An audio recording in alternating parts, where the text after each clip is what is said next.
Open the cabinet under your sink and count how many cleaning products are in there. Now ask yourself how many of them you actually understand.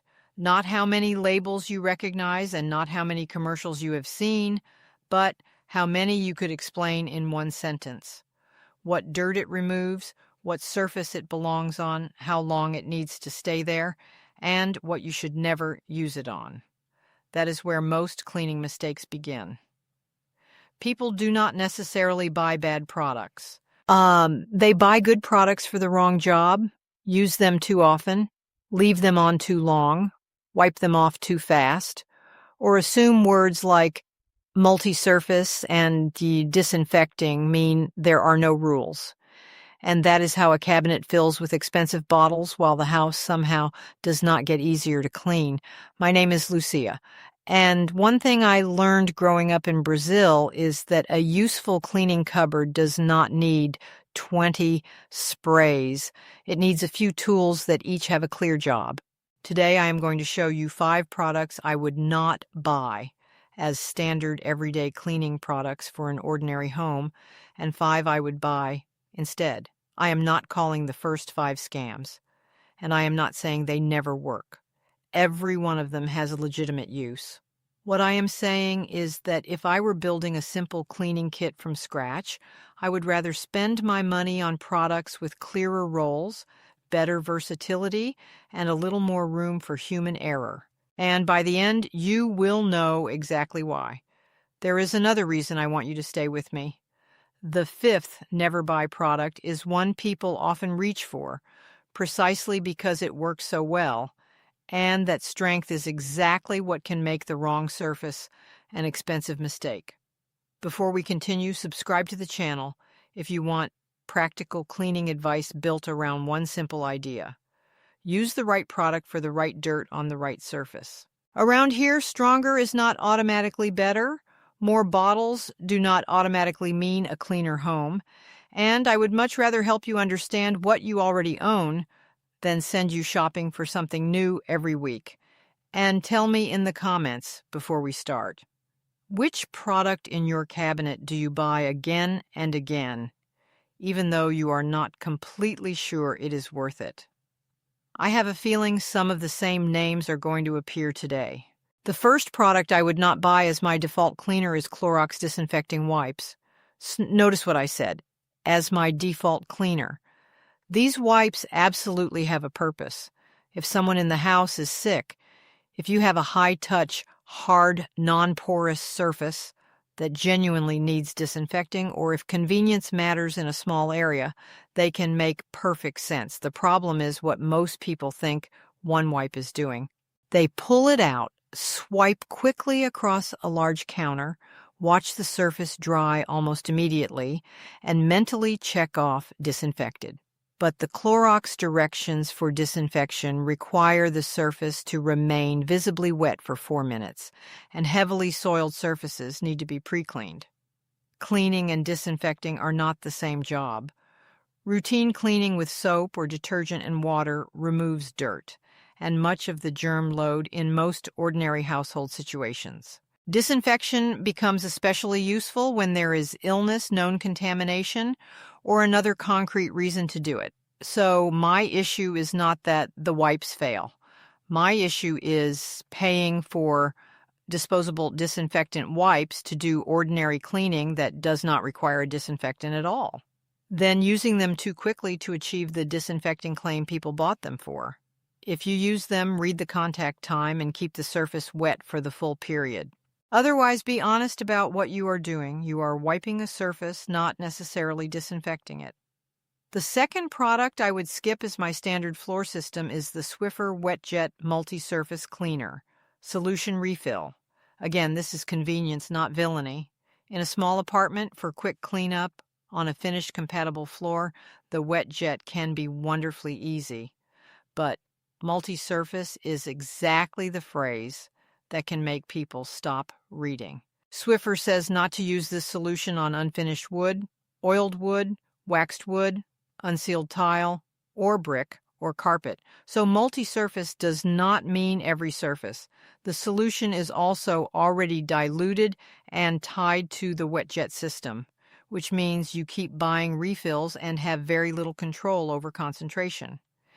If you already own a mop and bucket and clean floors regularly, I would rather buy a concentrated neutral pH floor cleaner and measure what the job actually needs.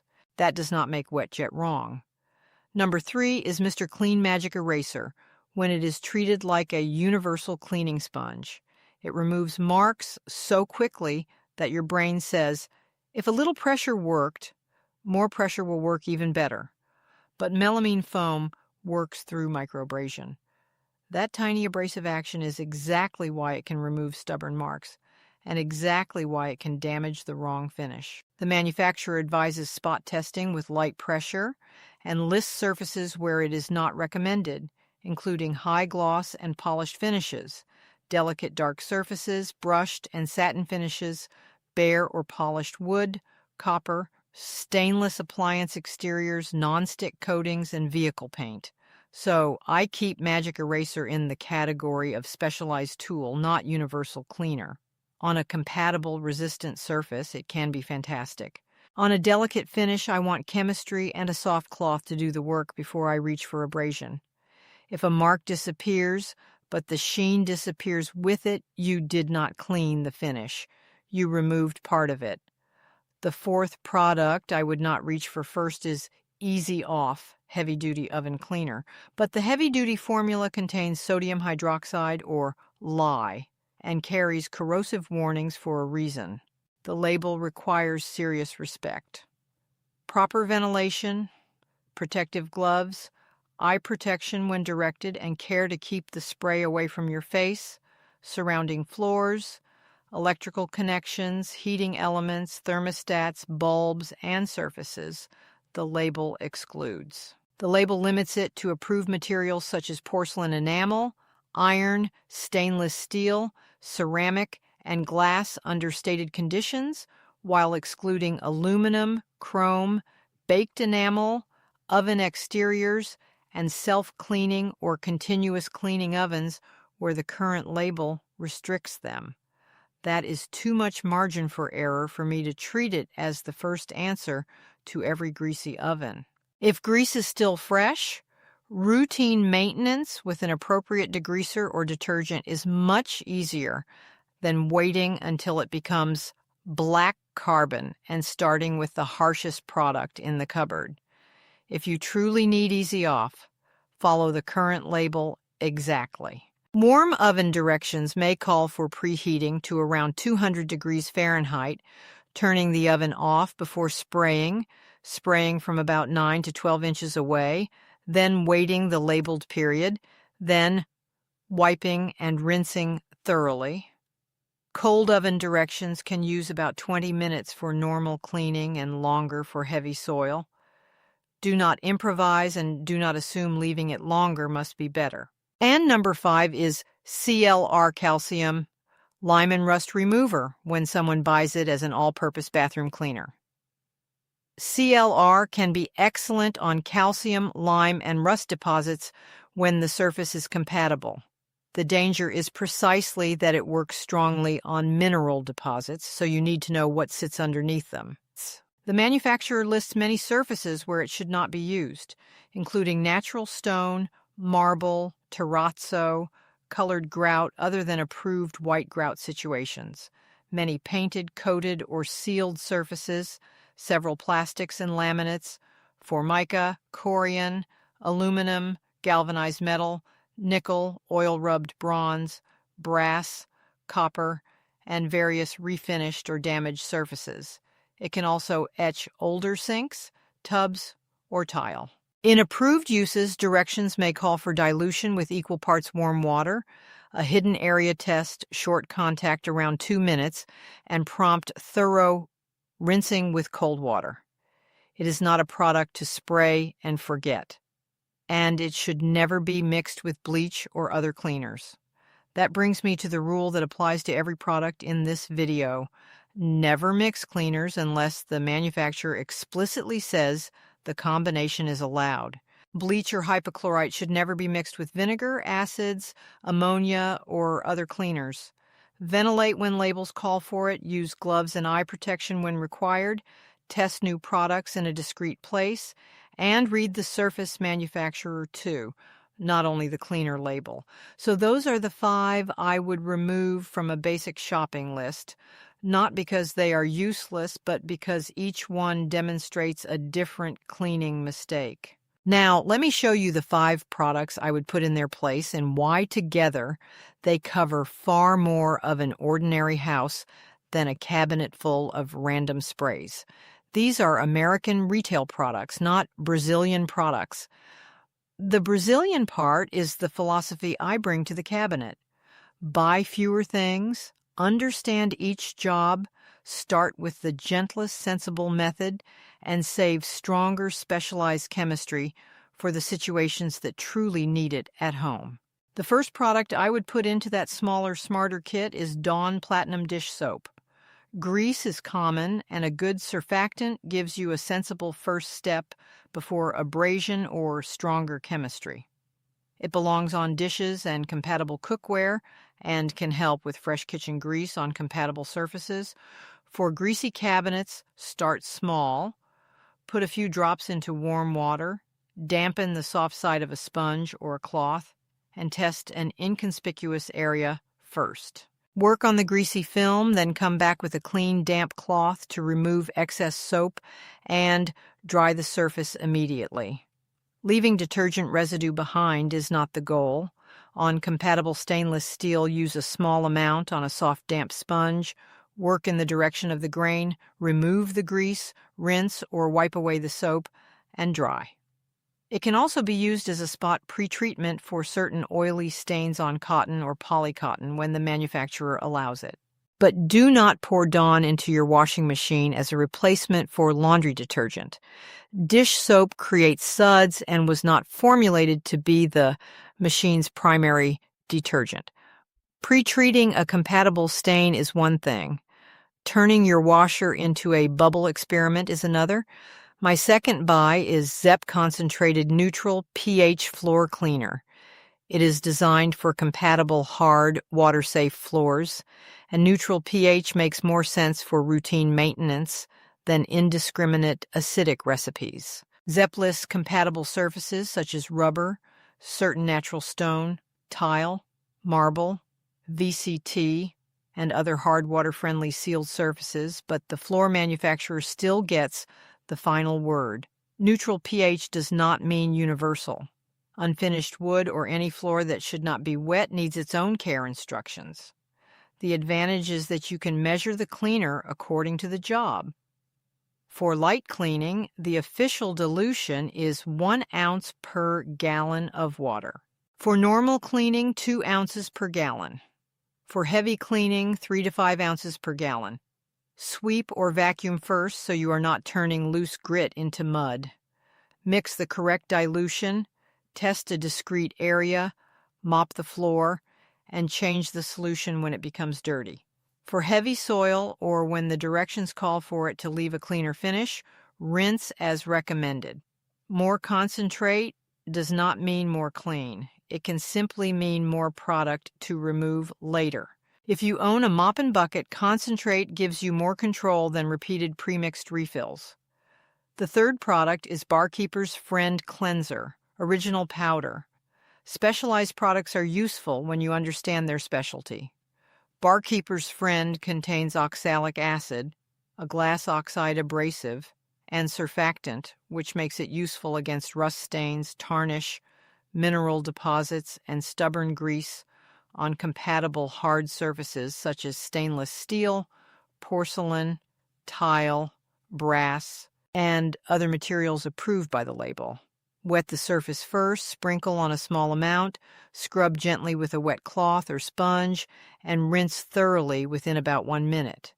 Dry the surface, inspect it, and repeat if necessary. More contact time and more pressure are not better. It earns its place because it handles problems ordinary dish detergent may not solve well, and the restrictions matter just as much as the uses. Do not use the original powder on marble, granite, or other polished natural stone, cast iron, wood, fabric, leather, painted surfaces, mirrors, nonstick cookware, or surfaces you cannot rinse completely. For cast iron, use a dedicated restoration and seasoning method instead. Tell me in the comments, have you ever left a strong cleaner sitting longer because you assumed extra time meant extra power? That single habit causes more damage than people realize. Number 4 is OxiClean Versatile Stain Remover Powder. This covers stains in washable fabrics and approved water-washable surfaces. It is oxygen-based and activated by water, so concentration and contact time matter. For laundry pre-soak, dissolve the powder in water using roughly line 2 to line 4 per gallon, depending on the directions in the stain. Submerge the washable item and soak for about 1 to 6 hours before washing normally. On approved washable hard surfaces, the guidance uses line 4 per gallon of water. Apply it with a cloth, sponge, or brush. Let it work for roughly 5 to 30 minutes. Do not allow the solution to dry. Scrub if needed, then rinse with clean water. Carpet and upholstery require more caution. Only water-washable materials, the manufacturer's specific dilution, controlled application, blotting with a white cloth, and then rinsing or blotting with clean water. And there are materials where this product does not belong, including wool, wool blends, silk, silk blends, leather, dry clean only items, jewelry, latex paint, jute, teak, finished floors, and anything else excluded by the label. Test first, and never turn OxiClean into a homemade cocktail with bleach, vinegar, or another cleaner. Use it by itself as directed. The 5th product I would buy is Sprayway Glass Cleaner Foaming Aerosol. Windows and mirrors have a recurring problem: fingerprints, dust, light dirt, smoke film, and streaking, so a dedicated glass cleaner has a clear job. Sprayway is ammonia-free, foams so it clings instead of immediately running down the glass, dries quickly, and is formulated for a streak-free finish. Spray it onto compatible glass or mirror surfaces, wipe with a lint-free cloth or microfiber, and on windows, work from the top downward so dirty liquid does not run across what you already finished. A Z-shaped wiping pattern is also a useful technique. If needed, finish with a clean dry cloth. But ammonia-free does not mean safe on every transparent thing. Television screens, monitors, coated glass, touch screens, and specialty finishes should be cleaned only according to the device or surface manufacturer. Dawn Platinum handles grease and much of routine kitchen cleaning. Zep Neutral pH floor cleaner gives you measured maintenance for compatible hard floors. Barkeepers, Friend handles rust, mineral deposits, tarnish, and stubborn grime on the materials it is designed for. OxiClean covers many washable fabric stains and approved water-washable applications. Sprayway takes care of ordinary glass and mirrors without turning every window into a streaky project. None is universal. Their value comes from clear jobs and clear limits. Compare that with the 5 products I would not make automatic purchases. Clorox wipes ask you to decide whether you are cleaning or actually disinfecting. Then respect the 4-minute wet contact time when disinfection is the goal. Swiffer WetJet asks whether convenience is worth premixed refills and whether your floor is compatible. Magic Eraser asks whether the surface really needs abrasion. Easy Off asks whether the grease is truly carbonized enough to justify a corrosive, heavy-duty cleaner and its precautions. CLR asks whether you know exactly what material lies beneath the calcium or rust you are trying to remove. The problem is not the products, it is the assumptions. So before you buy any cleaner, ask 4 questions. Do I need this often? How many useful jobs can it do without increasing the risk of surface damage? How easy is it for an ordinary person to use incorrectly? And am I paying for useful concentrate or for disposable convenience and refills? Then ask what the surface manufacturer allows. That matters more than the words multi-surface. And please remember the safety rules that apply even to my 5 recommended products. Never mix cleaners unless the manufacturer explicitly tells you the combination is permitted. Never mix bleach or hypochlorite with vinegar, acids, ammonia, or other cleaners. Ventilate when stronger products require it. Wear gloves and eye protection when the label calls for them. Test unfamiliar products in a hidden area. Keep children and animals away from chemical demonstrations. Store cleaners in their original containers. And respect every contact time and rinse instruction. Cleaning, sanitizing, and disinfecting are different functions. In most ordinary household situations, routine cleaning with appropriate soap or detergent and water is the basic job. When there is illness or a specific contamination risk and you choose a disinfectant, the surface needs the contact time on the label. A fast wipe is not automatically a completed disinfection step. That is the lesson to carry into the cleaning aisle. The best product is not the strongest bottle, the most famous brand, or the one with the biggest promise on the front. It is the product that matches the dirt, matches the surface, and is used at the right concentration for the right amount of time. If I can do that with 5 well-chosen products instead of 20 random sprays, I would rather have the 5 every single time. And now I want to know your answer. Which of these 10 stays in your cabinet, and which one are you reconsidering after hearing the rules behind it? Thanks.